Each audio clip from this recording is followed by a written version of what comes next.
क्या हमारे आदर्श और सिद्धांत केवल तब तक ही टिकते हैं जब तक हमें सत्ता और सुख सुविधाओं का स्वाद नहीं मिल जाता? क्या हमारी नैतिकता सिर्फ हमारी मजबूरी का दूसरा नाम है?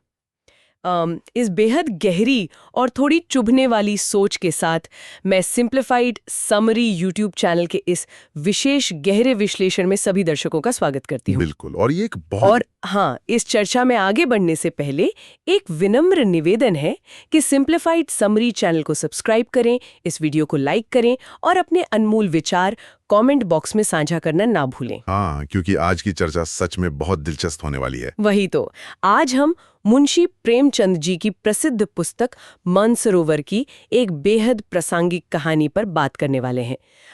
कहानी का नाम है नशा। हाँ, और हमारा मिशन आज ये समझना है कि इंसान का दिमाग, यानी उसका जो एक माइंड है, वो सुविधाओं और ताकत के नशे में कैसे पूरी तरह से बदल जाता है। देखिए, ये एक ऐसा विषय है जो कभी पुराना नहीं होता।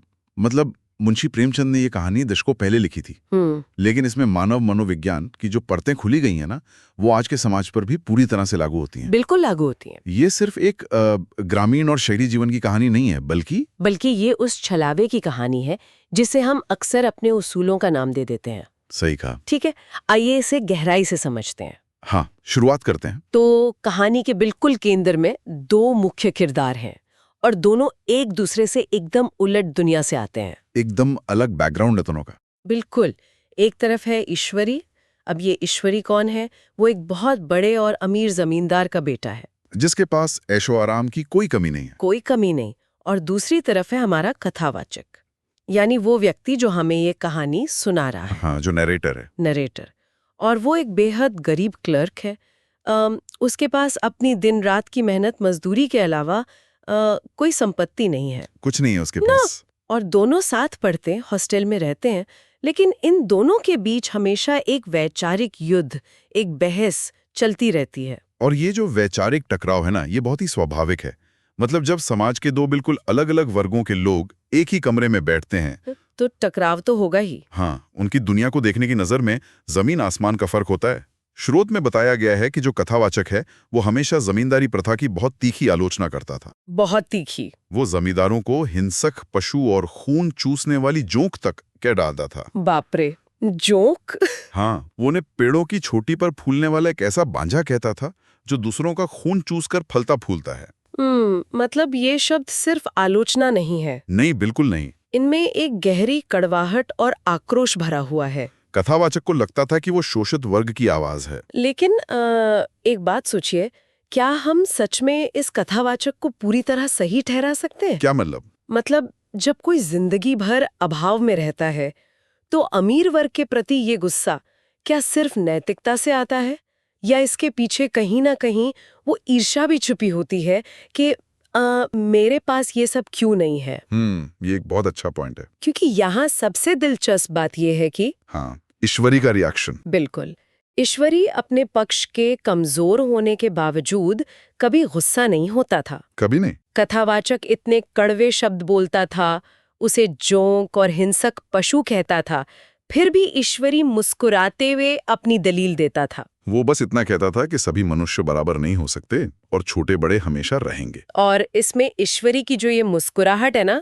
वो बहुत सी बातें बिना कहे समझा देती है। बिल्कुल। जो कथावाचक है वो अपने सिद्धांतों को लेकर बहुत उग्र है। हाँ, उसे लगता है कि वो एक महान नैतिक लड़ाई लड़ रहा है और अपनी बातों से ईश्वरी को हरा रहा है। लेकिन ईश्वरी सत्ता और संपत्ति के केंद्र में होने के कारण बिल्कुल शांत और स्थिर है। उसे कोई फर्क नहीं पड़ता। नहीं, उसे पता है कि ये सब सिर्फ हॉस्टल के कमरे की बहसें हैं। असल जिंदगी में, बाहर की दुनिया में ताकत उसी के पास है। वही तो, सत्ता में बैठे लोग अक्सर वैचारिक बहसों पर ज्यादा प्रतिक्रिया नहीं देते, क्योंकि उनका रुतबा सुरक्षित होता है। उन्हें चिल्लाकर अपनी बात साबित करने की जरूरत नहीं होती। ये बहुत ही सटीक बात बताई आपने। और इसी वैचारिक पृष्ठभूमि के साथ कहानी में एक नया मोड़ आता है। एक ऐसी घटना जो सब बदल देती है। हाँ, जो इन दोनों की असलियत को परखने का मौका देती है। दशहरे की छुट्टियां आ जाती हैं और दोनों दोस्त तय करते हैं कि वो छुट्टियां बिताने ईश्वरी के गांव जाएंगे। गांव की शांति। शुरुआत में दोनों का इरादा बहुत ही नेक था। उन्होंने सोचा था कि वो गांव की शांति और एकांत में खूब एकाग्र होकर पढ़ाई करेंगे, शहरों के शोर शराबे से दूर किताबों में खो जाएंगे। लेकिन होता कुछ और ही है। योजनाएं अक्सर हकीकत की जमीन पर आकर टूट ही जाती हैं। हाँ, वो गांव पहुंचते ही पढ़ाई लिखाई का विचार कहीं पीछे छूट गया और विलासिता ने उनकी दिनचर्या पर पूरी तरह से कब्जा कर लिया। पूरी तरह से। पूरा दिन सिर्फ मौज मस्ती और सैर सपाटे में बीतने लगा। प्रेमचंद ने कहानी में इस विलासिता का जो विवरण दिया है ना, वो बहुत ही सजीव है। बहुत सटीक उदाहरण दिए हैं, जैसे नदी में बाजरे यानी नाव पर बैठकर सैर करने का अपना ही मजा लिया जा रहा है, और मछलियों और चिड़ियों का शिकार खेला जा रहा है। हाँ, और कहीं पहलवानों की कुश्ती का आनंद लिया जा रहा है, तो कहीं शतरंज की लंबी लंबी बाजियां जम रही हैं। और कमरे का दृश्य तो और भी हैरान करने वाला था। ईश्वरी कमरे में स्टोव पर ऑमलेट बना रहा है और हर समय नौकरों का एक जत्था उन्हें घेरे रहता है। बिल्कुल, नौकरों की पूरी फौज है वहां। यही वो बिंदु है जहां से एक बहुत गहरे मनोवैज्ञानिक बदलाव की शुरुआत होती है। हाँ, जरा उस माहौल की कल्पना कीजिए। उन्हें अपने हाथ पैर हिलाने की कोई जरूरत नहीं थी, सिर्फ जुबान हिला देना ही काफी था। सब कुछ बोलने भर से हो जाता था। नहाने के लिए और पंखा झलने के लिए आदमी हर समय हाथ बांधे हाजिर रहते थे। और ये वो माहौल था जहां कथावाचक के सभी गरीब और मेहनतकश सिद्धांत एक ही झटके में उन सुविधाओं की चाशनी में डूबने लगे। बिना कुछ किए, बिना कोई शारीरिक मेहनत किए सब कुछ मिलने की ये स्थिति इंसान को अंदर से बदलने लगती है। बदल ही देती है, और ये बदलाव इतनी खामोशी से होता है कि इंसान को खुद भी पता नहीं चलता। सच में, जो व्यक्ति खून पसीना एक करके कमाने में विश्वास रखता था, वो अचानक से इस आरामदेह जीवन का अभ्यस्त होने लगा। आदत पड़ गई उसे। हाँ, और यहाँ बात सच में बहुत दिलचस्प हो जाती है जब ईश्वरी उसे गांव वालों से मिलवाता है। बिल्कुल, ईश्वरी कथावाचक को गांव वालों के सामने एक झूठी पहचान के साथ पेश करता है।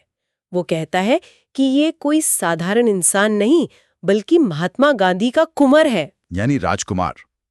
ये एक बहुत ही चारबाजी भरा कदम था ईश्वरी का। आपको क्या लगता है ईश्वरी ने ऐसा क्यों किया होगा? सवाल तो यही उठता है। शायद वो अपने दोस्त का रुतबा बढ़ाना चाहता था, या शायद वो अवचेतन रूप से उस कथावाचक के सिद्धांतों की परीक्षा ले रहा था। एक टेस्ट ले रहा था उसका। हाँ, और गांव वाले जो सीधे साधे होते हैं, वे सचमुच इस बात पर यकीन कर लेते हैं। उन्हें लगता है सच में कोई बड़ा आदमी आया है। इस झूठे रुतबे के कारण कथावाचक की धाक अंदर से बाहर तक जम जाती है। लोग उसे बहुत सम्मान की दृष्टि से देखने लगते हैं। और उसे अचानक एक ऐसा रुतबा मिल जाता है जो उसने ना तो कमाया था और ना ही वो उसका हकदार था। अब मजे की बात तो ये है कि कथावाचक इस झूठ का खंडन नहीं करता। वो ये नहीं कहता कि अरे नहीं, मैं तो एक मामूली क्लर्क हूँ। इसके बजाय वो इस झूठे सम्मान का भरपूर आनंद लेने लगता है। और यहीं पर हमें सिद्धांतों का पतन साफ साफ दिखाई देता है। एकदम साफ। जो व्यक्ति कल तक जमींदारों को खून चूसने वाली जोंक कहता था, वो अब खुद को एक अमीर रईस से भी ज्यादा नाजुक और नखरे वाला बना लेता है। कहानी में स्रोत में भी एक जगह जिक्र है कि वो ईश्वरी से भी ज्यादा नाजुक दिमाग बन गया था। नाजुक दिमाग, हाँ। ये जो नाजुक दिमाग बनने की बात है, ये असल में सत्ता और सुविधाओं का नशा है, जो अब उसके सिर चढ़कर बोलने लगा था। और उसके स्वभाव में आए इस बदलाव के उदाहरण बहुत ही चौंकाने वाले हैं। जैसे नाश्ते वाली बात। हाँ, नाश्ते में जरा सी भी देर उसे बर्दाश्त नहीं थी। उसे लगता था कि कहीं उसके सम्मान में कोई कमी तो नहीं आ रही। और वो बिस्तर वाली घटना, ओहो, वो बिस्तर वाली घटना तो बहुत ही कमाल की है। वो तो पाखंड का सबसे बड़ा सबूत है। सोचिए, ईश्वरी जो कि एक असली जमींदार का बेटा है, वो अपना बिस्तर खुद बिछा सकता था, लेकिन ये कथावाचक, जिसे कुंवर मेहमान बना दिया गया था, वो अपने हाथों से अपना बिस्तर बिछाने में अपनी महानता का अपमान समझता था। एक इंसान जो कुछ दिन पहले तक अपने सारे काम खुद करता था, वो सिर्फ एक झूठे रुतबे को बनाए रखने के लिए शारीरिक श्रम से पूरी तरह कट गया था। वो नौकरों पर हुक्म चलाने लगा था। अगर हम इसे बड़ी तस्वीर से जोड़कर देखें तो हमें क्या दिखता है? तो ये इंसान की उस फितरत को दर्शाता है जहां वो जिस चीज का विरोध करता है, अवसर मिलने पर खुद उसी का सबसे बड़ा प्रतीक बन जाता है। ये तो समाज का कड़वा सच है। हम अक्सर व्यवस्था या सत्ता की बुराई तब तक करते हैं जब तक हम खुद उस व्यवस्था का हिस्सा नहीं बन जाते। जैसे ही हमें सत्ता या सुविधाएं मिलती हैं, हमारे पुराने सारे सिद्धांत, सारी नैतिकताएं कहीं पीछे छूट जाती हैं। कथावाचक ने अमीरों की आलोचना सिर्फ इसलिए की थी क्योंकि वो खुद अमीर नहीं था। तो यानी वो नैतिकता नहीं थी? नहीं, ये उसकी ईर्ष्या थी। और जैसे ही उसे अमीरी का नाटक करने का मौका मिला, वो असली अमीरों से भी आगे निकल गया। उसने शोषक वर्ग का चोला बहुत ही आसानी से ओढ़ लिया। बहुत ही आसानी से। ये वाकई एक सोचने वाली बात है कि क्या हमारी ईमानदारी सिर्फ अवसरों की कमी का नतीजा है? बिल्कुल। और देखिए, कथावाचक का ये नशा शराब का नहीं था, ये नशा था दूसरों पर हुक्म चलाने का, बिना मेहनत के सम्मान पाने का। और अपने आप को दूसरों से श्रेष्ठ समझने का। पर कहते हैं ना, हर नशे को कभी ना कभी उतरना ही होता है। उतरना पड़ता है। जब छुट्टियां खत्म होती हैं और वे वापस लौटने लगते हैं, तब कहानी अपने चरम पर पहुंचती है, एक क्लाइमैक्स आता है। जी, और वापसी का ये सफर बहुत ही शानदार तरीके से बुना गया है। स्रोत में जब कोई इंसान झूठी बुनियाद पर खड़ा होता है ना, तो उस इमारत को ढहाने के लिए बस हकीकत की एक छोटी सी चोट ही काफी होती है। हाँ, कथावाचक गांव से तो निकल आया था, लेकिन उसके दिमाग से वो कुंवर वाला रुतबा नहीं निकला था। वो अभी भी उसी एंट में था। कहानी के अंत में एक बहुत ही प्रभावशाली घटना होती है। ट्रेन वाली घटना। हाँ, जब वे स्टेशन पर होते हैं और ट्रेन में सफर कर रहे होते हैं, तब कथावाचक उसी एंट में रहता है। वो भूल जाता है कि वो गांव से बाहर आ चुका है। उसकी वो पहचान अब खत्म हो चुकी है। वो किसी बात पर अपना आपा खो बैठता है और अपना वही जमींदार वाला मिजाज दिखाता है एक आम ग्रामीण पर, एक मामूली किसान पर। तभी वो ग्रामीण जो उसकी असलियत को भांप लेता है, उसे एक करारा ताना मारता है। मैं किताब से वो सटीक वाक्य यहाँ पढ़ना चाहूंगी। ग्रामीण कहता है, दफ्तर में घुस पावत नहीं, उस पर इतना मिजाज। यानी दफ्तर में घुसने की भी औकात नहीं है और मिजाज इतना ऊंचा दिखा रहे हो। ये एक वाक्य किसी हथौड़े की तरह कथवाचक के उस झूठे अहंकार पर पड़ता है। ग्रामीण ने उसकी असली हैसियत, एक क्लर्क की हैसियत को उसकी आंखों के सामने लाकर खड़ा कर दिया। ये उस व्यक्ति के लिए एक बहुत बड़ा तमाचा था, जो पिछले कुछ दिनों से खुद को किसी राजा से कम नहीं समझ रहा था। और इसके तुरंत बाद ईश्वरी का जो रिएक्शन आता है, वो भी गौर करने लायक है। ईश्वरी क्या करता है? ईश्वरी तुरंत अपने दोस्त का बचाव करते हुए अंग्रेजी में उस ग्रामीण को डांटता है। वो कहता है, what an idiot you are बेर। अंग्रेजी में? हाँ, यहाँ ईश्वरी का अंग्रेजी का इस्तेमाल करना बहुत ही महत्वपूर्ण है। वो अंग्रेजी इसलिए बोलता है ताकि वो उस ग्रामीण पर अपना रुतबा और अपनी श्रेष्ठता दिखा सके। अपनी वर्गीय ताकत का इस्तेमाल करके उस ग्रामीण की आवाज को दबाना चाहता है वो। बिल्कुल, लेकिन ईश्वरी के उस बचाव का कथावाचक पर क्या असर होता है? वही सबसे जरूरी सवाल है। ईश्वरी ने भले ही अंग्रेजी बोलकर ग्रामीण को चुप कराने की कोशिश की हो, लेकिन कथावाचक के अंदर जो चल रहा था वो पूरी तरह से बदल गया था। हाँ? तो इस सब का असल मतलब क्या है? असल मतलब कहानी के बिल्कुल अंतिम वाक्य में छिपा है। कथावाचक कहता है, और मेरा नशा अब कुछ कुछ उतरता हुआ मालूम होता था। नशा उतर गया उसका। यहाँ आकर प्रेमचंद जी ने स्पष्ट कर दिया है कि ये नशा किसी मादक पदार्थ का नहीं था। ये नशा झूठी सत्ता का था, मुफ्त में मिली सुख सुविधाओं का था और उस अहंकार का था जो एक गरीब क्लर्क के सर चढ़कर बोल रहा था। जब उस ग्रामीण ने उसे हकीकत का आईना दिखाया तो उसका वो भ्रम टूट गया। उसे एहसास हो गया कि वो जो भी नाटक कर रहा था वो उसकी असलियत नहीं है। उसकी असलियत वही गरीब क्लर्क की है जिसे समाज में कोई खास रुतबा हासिल नहीं है। वो कुछ पल के लिए एक छलावे में जी रहा था। सोचिए, वो पल उसके लिए कितना शर्मनाक रहा होगा, जब आप हवा में उड़ रहे हो और अचानक कोई आपको जमीन पर पटक दे। एक झटके में। ये सचमुच एक बहुत ही शक्तिशाली क्षण है। और ये सिर्फ उन दो किरदारों की बात नहीं है, ये आज के समाज की भी हकीकत है। आज की दुनिया पर ये पूरी तरह से फिट बैठता है। हाँ, आज हम देखते हैं कि लोग सोशल मीडिया पर या अपने कार्यस्थलों पर एक झूठी पहचान ओढ़ लेते हैं। वे वैसा दिखने की कोशिश करते हैं जो वे असल में नहीं है। दिखावा करते हैं। हम सभी अपनी रोजमर्रा की जिंदगी में न्याय और समानता की बड़ी बड़ी बातें करते हैं, नैतिकता की बातें। हम राजनेताओं की, बड़े अधिकारियों की या अमीर लोगों की आलोचना करते हैं। हम कहते हैं कि अगर हम उनकी जगह होते तो हम कभी भ्रष्टाचार नहीं करते, हम कभी किसी का शोषण नहीं करते। हम अपने आप को बहुत ही ईमानदार मानते हैं। लेकिन कथावाचक की तरह क्या हम भी सुविधा और ताकत मिलने पर वैसे ही नहीं बदल जाएंगे? ये बहुत ही चुभने वाली बात है। जब हमारे पास कोई शक्ति नहीं होती ना, तो न्याय की बातें करना बहुत आसान होता है, क्योंकि कोई और विकल्प नहीं होता। हाँ, हम दूसरों को नैतिकता का पाठ पढ़ाते हैं क्योंकि हमारे पास सत्ता नहीं है। लेकिन जब हमें वही अधिकार और वही साधन मिल जाते हैं तो हमारा व्यवहार अचानक से बदल जाता है। हम अपने लिए अलग नियम बनाने लगते हैं। और ये एक महत्वपूर्ण सवाल खड़ा करता है। कैसा सवाल? कि क्या हमारी नैतिकता केवल तब तक ही सीमित है जब हमारे पास संसाधन नहीं है?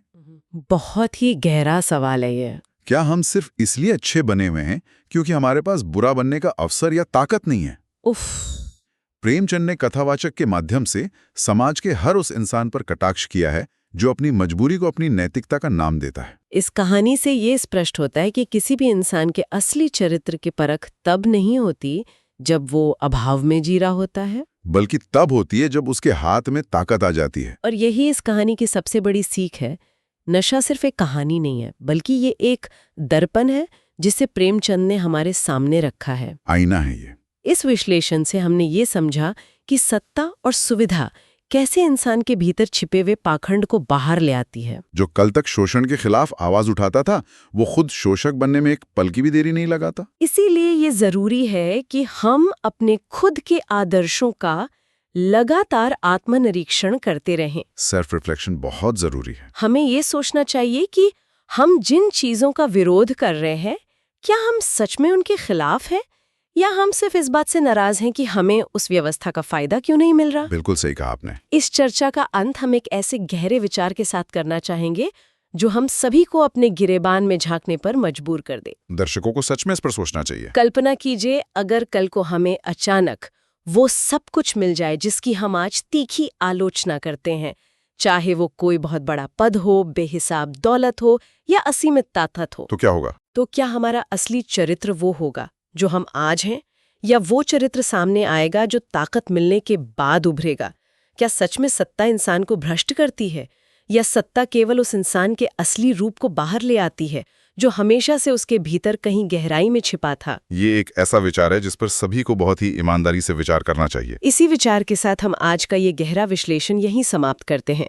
एक बार फिर सिंप्लीफाइड समरी चैनल के इस विशेष चर्चा से जुड़ने के लिए सभी दर्शकों का बहुत बहुत धन्यवाद। हमारा मिशन हमेशा यही रहता है कि हम बेहतरीन कहानियों और लेखों का पूरा और आसान सारांश लेकर आएं, ताकि लोग कम समय में ज्यादा ज्ञान हासिल कर सकें। कृपया याद रखें कि आप सिंप्लीफाइड समरी चैनल को सब्सक्राइब करें, इस वीडियो को लाइक करें और इस अंतिम विचार पर अपने कमेंट्स जरूर साझा करें। हमें कमेंट्स का बेसब्री से इंतजार रहेगा। अगले वीडियो में फिर से किसी ऐसे ही दिलचस्प और विचारोत्तेजक विषय पर चर्चा होगी। तब तक के लिए विचार करते रहिए, सीखते रहिए और अपना ख्याल रखिए।